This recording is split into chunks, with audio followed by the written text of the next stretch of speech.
हमारे शास्त्र वर्णन करते हैं कि दरवाजे पर नींबू और मिर्ची क्यों टांगा जाता है। दुकान के बाहर, घर के बाहर नींबू मिर्ची क्यों टांगते हैं?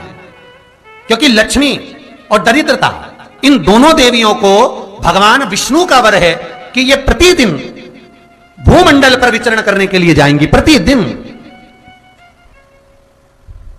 रोज प्रतिदिन लक्ष्मी और दरिद्रता दोनों भ्रमण के लिए निकलेंगे।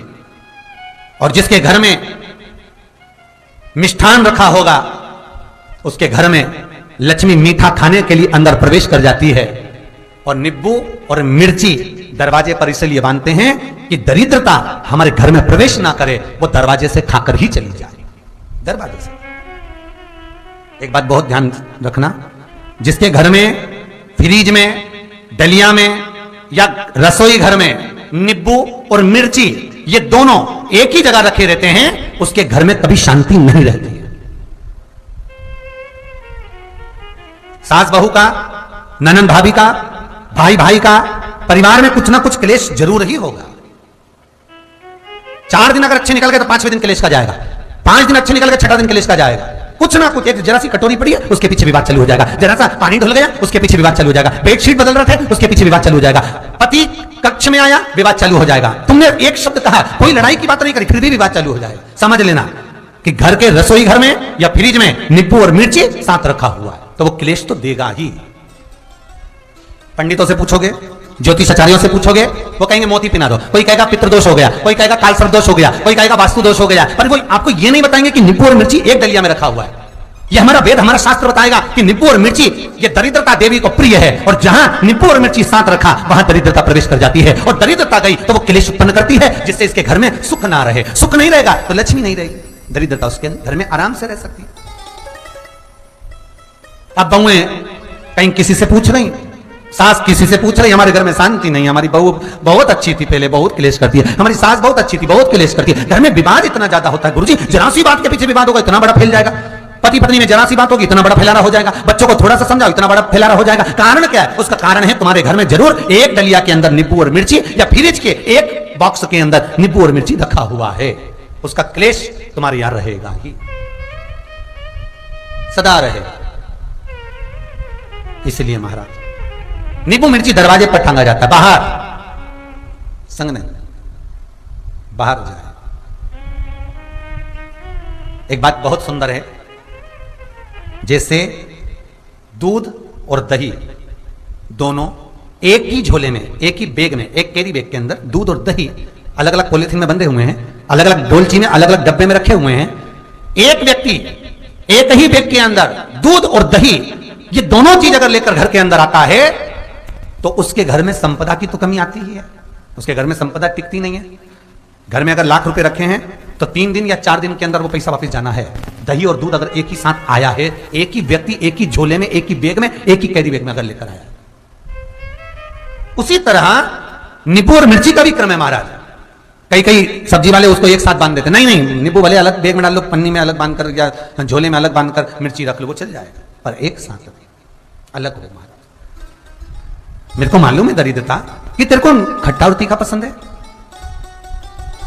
इसीलिए महाराज हमारे हिंदू धर्म में बेटी की विदाई में 4 चीजें नहीं दी जाती। बेटी की विदाई में 4 चीजें नहीं देते। पहली झाड़ू, दूसरी सुई, तीसरी चलनी और चौथा अचार की बरनी। ये बेटी के कन्यादान में, बेटी की विदाई में नहीं देते। बड़ी दे दो, पापड़ दे दो, ये चल जाएगा, पर बेटी की विदाई में, बेटी के कन्यादान में ना तो झाड़ू जाएगी, ना सुई जाती है, ना चलनी जाती है, ना अचार की बरनी जाती है। और मेरा निवेदन है, अगर बेटी को तुम्हारे घर का, तुम्हारे हाथ का अचार कितना भी पसंद हो और बेटी की मम्मी बना के दे दे, नहीं मत देना, क्योंकि बेटी तन, मन और धन ये 3 चीजों से दुखी रहेगी। अगर मां ने अचार दे दिया तो बेटी के घर में या तो तन से दुखी रहेगी, या मन से दुखी रहेगी, या धन से दुखी रहेगी। बेटी को ये 3 दुख तो रहेंगे ही। कई कई लोग तो अपनी बहू से कहते हैं, बेटा तू मायके जा रही, तेरी मम्मी के हाथ का अचार अच्छा लगता है, लिया ना बांध के। अब उनको कौन समझाए? तुमने तो कह दिया बांध के लिया ना, पर उसको समझो तो सही, क्यों नहीं लाना है? नहीं। महाराज दरिद्रता देवी को क्रोध आ गया। लक्ष्मी जी के साथ नारायण जाने लगे तो लक्ष्मी जी बोली, रुको प्रभु, मेरी बहन पीपल के पेड़ के नीचे बैठी है, आप कृपा करो। भगवान विष्णु ने कहा, सुनो लक्ष्मी, लक्ष्मी और नारायण इस पीपल के वृक्ष के नीचे आकर दरिद्रता देवी से मिले हैं। 7 दिन तक पूरे सप्ताह पीपल के वृक्ष के नीचे लक्ष्मी और नारायण का वासा होगा। जो पीपल के वृक्ष के नीचे आकर दीप जलाएगा, पूजन करेगा, पाठ करेगा, उसको संपदा की प्राप्ति होगी। इतने में दरिद्रता देवी खड़ी हो गई और दरिद्रता ने कहा, वाह नारायण वाह, क्या बात है आपकी, पीपल के वृक्ष के नीचे तुम मिलने के लिए आए, मैं तो पहले से बैठी थी। 7 दिन तुमने अपने कर लिए, इसमें 1 दिन मेरा होगा। भगवान ने कहा, कौन सा? तब दरिद्रता देवी कहती है, रविवार का दिन पीपल के वृक्ष के नीचे यह दरिद्रता देवी विराजमान रहेगी। अगर रविवार के दिन कोई पीपल के वृक्ष के नीचे आएगा तो उसके साथ दरिद्रता देवी उसके घर में प्रवेश करेगी। इसलिए शास्त्र रीति में भगवान विष्णु ने उसी समय पलटवार करते हुए कह दिया, अरे ओ दरिद्रता सुन, पीपल के वृक्ष के नीचे अगर कोई रविवार को आया और कोई पूजन की सामग्री लेकर आया, हाथ में कुछ ना कुछ उसके हुआ, खाली हाथ आया तो तू उसके घर में प्रवेश करेगी। अगर भरा हुआ हाथ रहा तो तू उसके यहां प्रवेश नहीं कर सकती। ठीक है प्रभु, वचन दे दिया भगवान ने। इतने में दरिद्रता देवी भगवान विष्णु से बोली, प्रभु सारे देवताओं के पीछे अधर्म बैठा हुआ है, सारे देवताओं के पीछे अधर्म बैठा हुआ है, दुख और दरिद्रता कहां जाकर बैठे हैं, आप स्थान बता दीजिए। आपको अभी कहा कथा में कि देवताओं के पीछे, देवियों के पीछे पीठ के भाग में अधर्म का निवास है, आगे धर्म का निवास है। इसलिए मंदिर में अग्रण्य प्रणाम करना चाहिए, आगे की पीछे नहीं। दरिद्रता देवी कहती है, यह दरिद्रता और दुख कहां जाकर बैठेंगे, आप वर दीजिए। भगवान विष्णु ने कहा, यह भी तेरे लिए है, तू लक्ष्मी की बहन है, मांग ले, तुझे कहां बैठना है, कहां रहना है। दरिद्रता देवी कहती है, जिस घर में स्त्री दोपहर में सोती होगी उसके घर में दुख और दरिद्रता दोनों जाएंगे। जिनके घर में कांटेदार पेड़ लगे होंगे, पौधे लगे होंगे, उनके घर में दुख और दरिद्रता दोनों जाएंगे। जिनके घर में रात्रि में बासी बर्तन पड़े रहेंगे, उनके घर में दुख और दरिद्रता दोनों जाएंगे। भगवान विष्णु बोले, ठीक है। इतने में दरिद्रता देवी बोली, सारे देवताओं में प्रथम मान्य होने वाले श्री गणेश जी महाराज की पीठ के पीछे कोई नहीं बैठा, अधर्म नहीं बैठा। आप हमें वर दो कि दरिद्रता और दुख गणेश जी की पीठ के पीछे विराजमान होंगे, पृष्ठभाग में दरिद्रता और दुख दोनों रहेंगे, वर दो आप।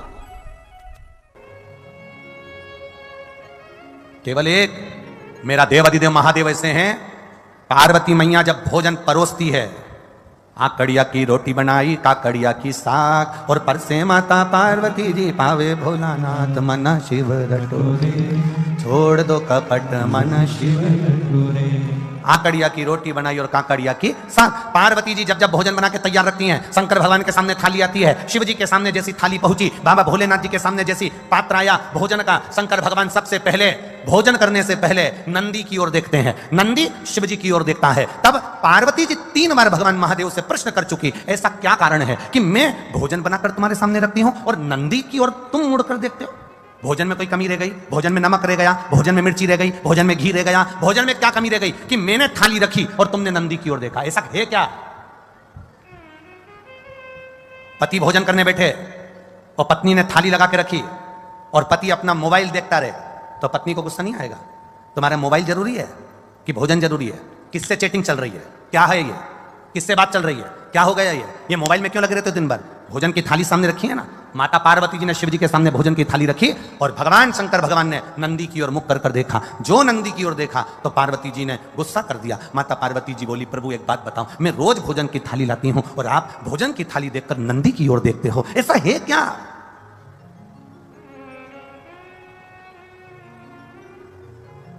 भोजन करते समय आप नंदी की ओर क्यों देखते हो?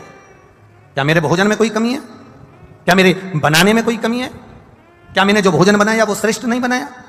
इसमें क्या कमी रह गई? इसमें क्या कमी है? पार्वती मैया के 3 प्रश्न हैं भोजन करते हुए देवाधिदेव महादेव से। 3 प्रश्न, लिंग पुराण के, स्कंद पुराण के, कूर्म पुराण के और ब्रह्म विवर्त पुराण के। ये 3 प्रश्न भारी हैं और प्रत्येक नारी के जीवन के ये 3 प्रश्न बड़े भारी होते हैं।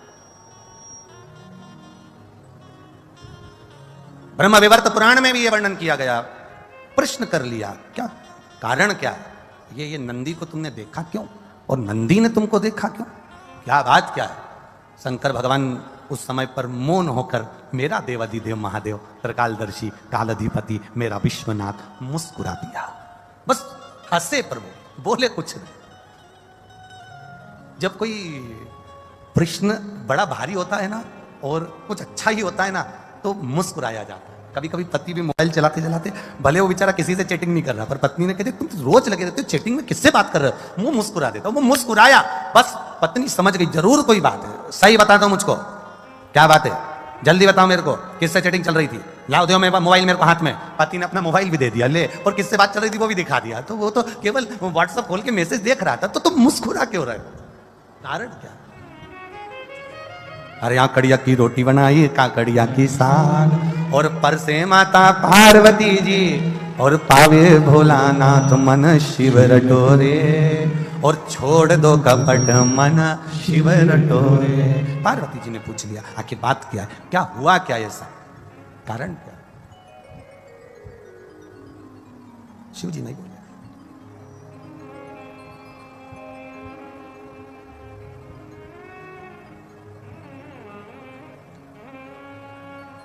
शिव जी नहीं बोले। थोड़ी देर बाद मां जगतजननी जल का पात्र लेकर आए।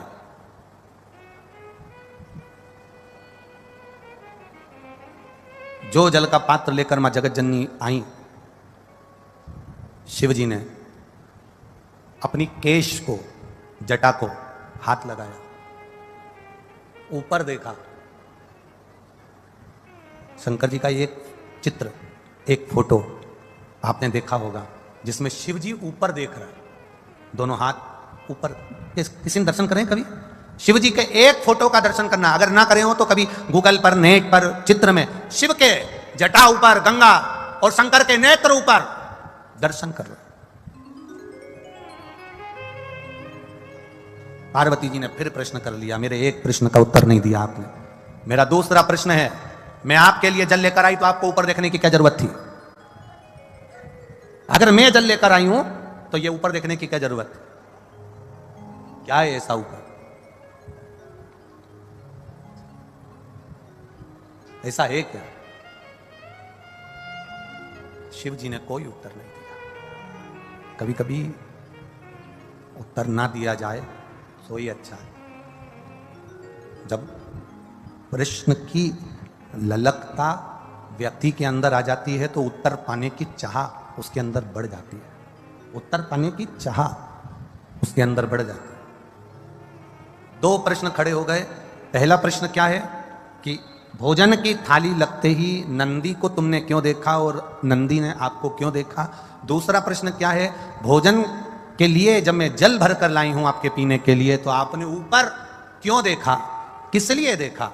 और महाराज तीसरा प्रश्न, जब भोलेनाथ भोजन की थाली पे से उठ गए, जल पान कर कर उठ गए, जब मेरे शंकर भगवान जल पीकर भोजन की थाली पर से उठकर जब चले और बाहर जाकर केवल खड़े होकर मेरे भोलेनाथ ने कुछ देर नेत्र बंद करे, तब फिर माता पार्वती ने प्रश्न कर लिया कि मेरे नाथ, अब ये तीसरा प्रश्न है आपके चरणों में कि आपने बाहर जाकर नेत्र बंद कर कर क्यों खड़े हो गए?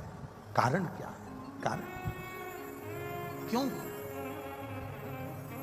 कि शंभु शरणे पड़ी मांगू घड़ी रे घड़ी, दुख काटो दया करी ने दर्शन आपको। तीन प्रश्न है और तीनों प्रश्न बड़े भारी हैं। तीन प्रश्न और तीनों प्रश्न बड़े भारी हैं। शिव जी शयन में विश्राम करने के लिए मेरे भोलेनाथ जी बैठे थे, लेट रहे थे, तभी उसी समय पार्वती मैया आ गई। शिव जी के चरण के नीचे के तलवे को मेरी माता पार्वती जी ने हाथ लगाया है, शंकर भगवान के पांव के तलवे में। बहुत बहुत ध्यान देना। ये शिवलिंग जलाधारी, ये जो चरण पे से जल नीचे गिर रहा है वो स्थान, बहुत बहुत ध्यान देना थोड़ा सा हो।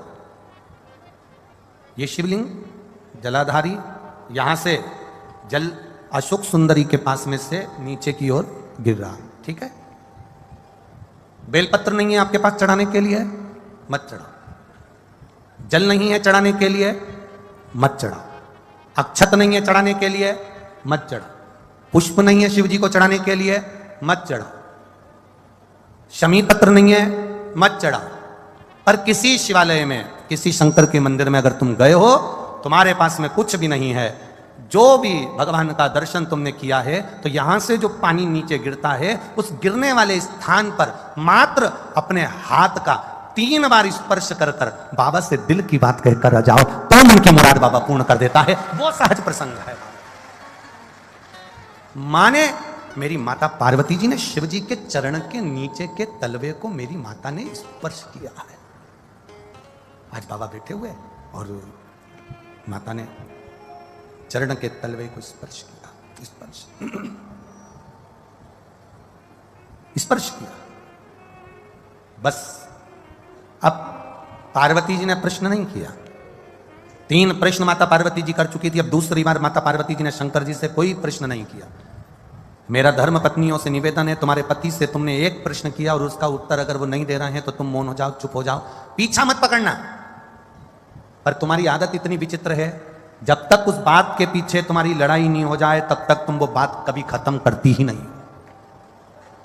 उसके पीछे जब तक विवाद ना हो जाए तब तक वो बात खत्म नहीं होती। पर शिव महापुराण अपने चरित्र का वर्णन करते हुए कह रही है, शिव तत्व का चरित्र का वर्णन करते हुए कह रही है कि जब एक बात का प्रश्न, एक प्रश्न तुमने किया और तुम्हारे पति ने उत्तर नहीं दिया, तो हो सकता है वो उत्तर बाद में दे, हो सकता है उस उत्तर के लिए तुम ठीक नहीं हो सकता है उत्तर के लिए वो समय ठीक नहीं है, हो सकता है उत्तर के लिए वो स्थान ठीक ना हो सकता है वो उत्तर तुम्हारे लिए ना हो, इसलिए उसने नहीं दिया। पर आपसे निवेदन है, आप पीछा पकड़कर मत बैठो।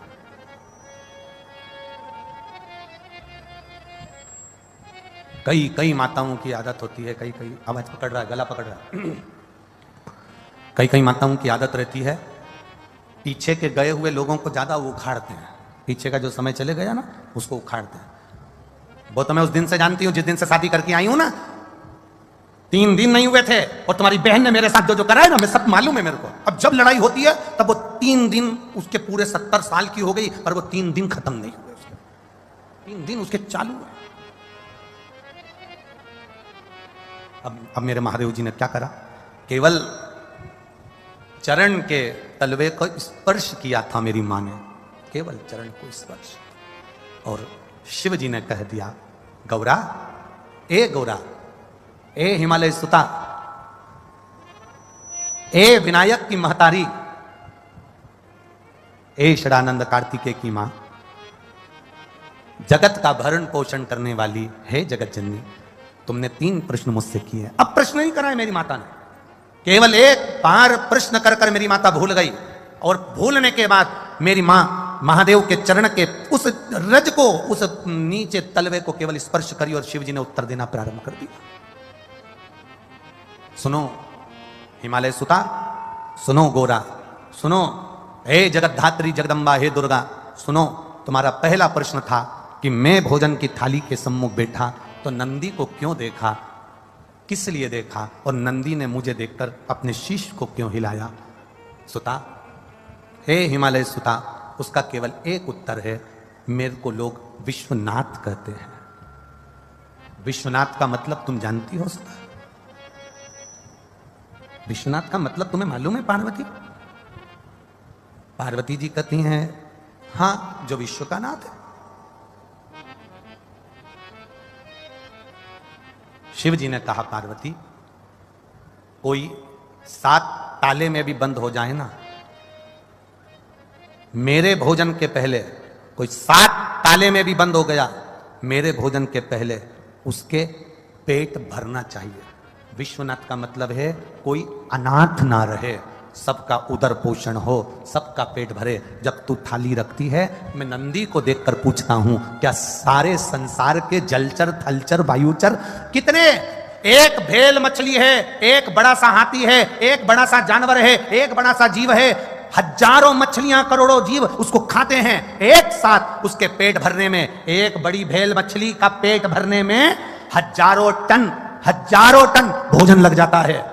तो महादेव पूछते हैं, भगवान देव पूछते हैं, भगवान शिव पूछ रहे हैं, पार्वती मेरा नाम विश्वनाथ है। मेरा नाम विश्वनाथ है। मैं नंदी से पूछता हूं क्या सबका पेट भर गया? जब सबका पेट भर जाता है तब मैं फिर भोजन को ग्रहण करता हूं, क्योंकि घर का पिता भोजन करने बैठता है, या तो पिता या माता, दोनों में से एक ऐसे होते हैं जो सबको भोजन कराने के बाद अमरस बनाया है, खीर बनाई है, दाल बाटी बनाई है। पहले घर की बूढ़ी माँ, घर का बड़ा व्यक्ति सबके लिए पूछेगा, क्यों छोटा बेटा खा गया, बड़ा बेटा खा गया, वो पोते ने खा लिया, नाती ने खा लिया, पंती ने खा लिया, सबका पेट भरता है। उसके बाद फिर अपना पेट भरता है।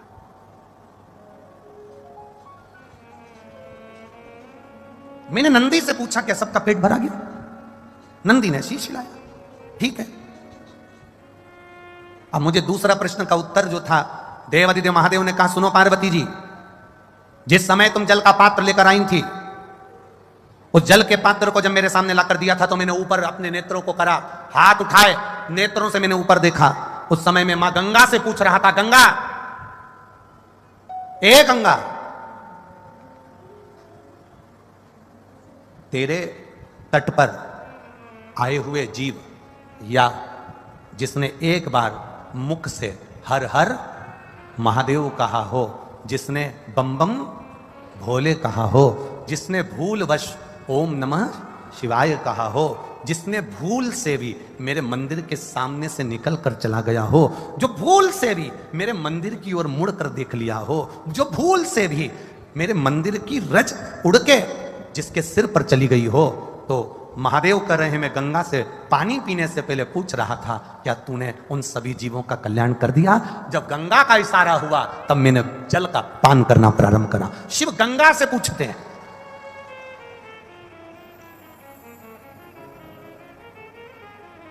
और तीसरा प्रश्न का उत्तर, तीसरे प्रश्न का उत्तर महादेव कह रहे हैं, मैं बाहर गया, नेत्र बंद कर थोड़ी देर खड़ा हो गया, तब शंकर भगवान कहते हैं, उस समय पर मैं बाहर खड़े होकर मेरे इष्ट, मेरे राम को याद कर रहा था और उनको धन्यवाद दे रहा था कि तूने मुझे जो कार्य सौंपा है विश्व के भरण पोषण का, वो मैंने सुचारू रूप से कर दिया, उसके लिए तेरा धन्यवाद है।